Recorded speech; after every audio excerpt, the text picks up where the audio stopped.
The British Empire was the most expansive empire the world has ever seen, covering 13.7 million square miles at its height.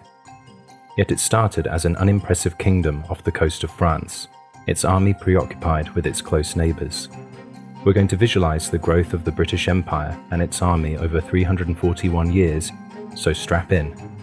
The video is split into 3 parts: Britain's remarkable rise, its unparalleled expansion, and its inevitable fall. Stick around to the end to find out how this affects where the UK sits on the world stage today. You can also find our sources in the description. Britain did not exist in the 1500s. Rather, there was a kingdom of England which was poised for a remarkable rise. At this time, England's army likely stood at under 10,000 men. Spain tried to invade England in 1588, but the Spanish Armada was defeated by English ships and bad weather. England now largely stood unopposed to rule the waves. The door for colonization was open. In 1585, Queen Elizabeth I sent Walter Raleigh to colonize Roanoke Island. The Tudor period had begun, and England, now the British Empire, was now developing a standing army. By the 1600s, the British Empire had a foothold and was expanding in North America and the West Indies, but its standing army was still small.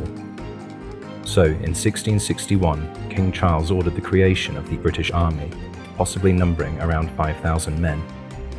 Yet foreign colonies needed defending, and so garrisons were established in Tangier and Bombay.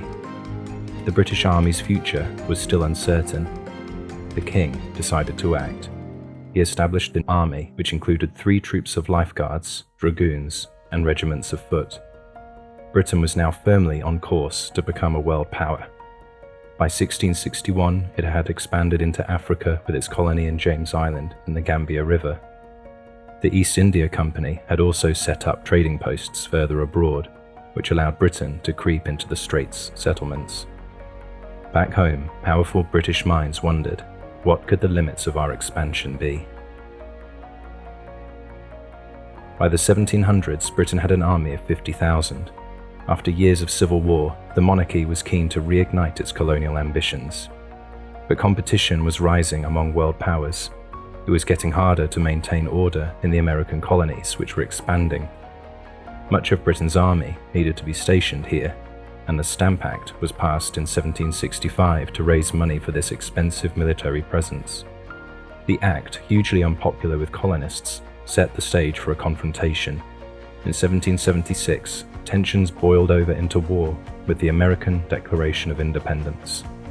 As Britain battled with a combination of overextension, American strategy, and European intervention, the empire lost, and in 1783 recognized the United States as an independent country. Britain's prestige was left reeling. What would happen now?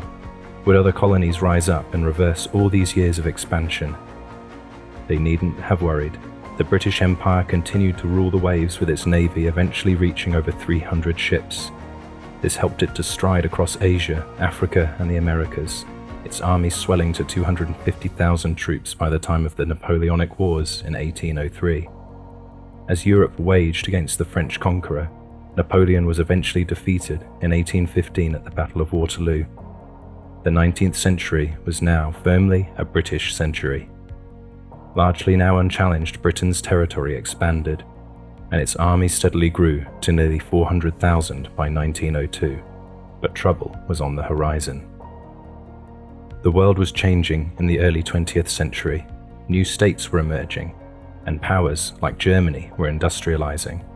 World War I led to Britain massively expanding its army, reaching 3.8 million at its pinnacle. But 4 years of brutal fighting against the Central Powers left Britain almost bankrupt. Across the world, voices like US President Woodrow Wilson were calling for the rise of the new world to replace the old, represented by European powers.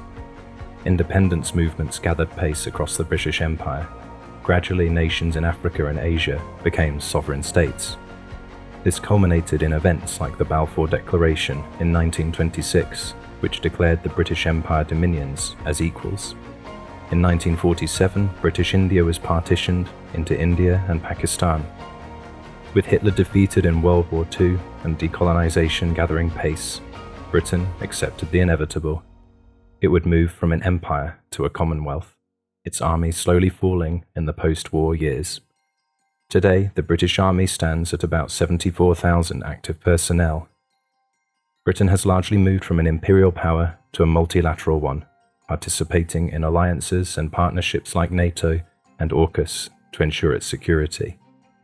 This has raised the key question: can Britain still defend the few overseas territories it has left with its diminished military? In particular, could the UK still defend the Falklands from Argentina? Click this video here where we answer that very question. Thanks for watching, and please like and subscribe.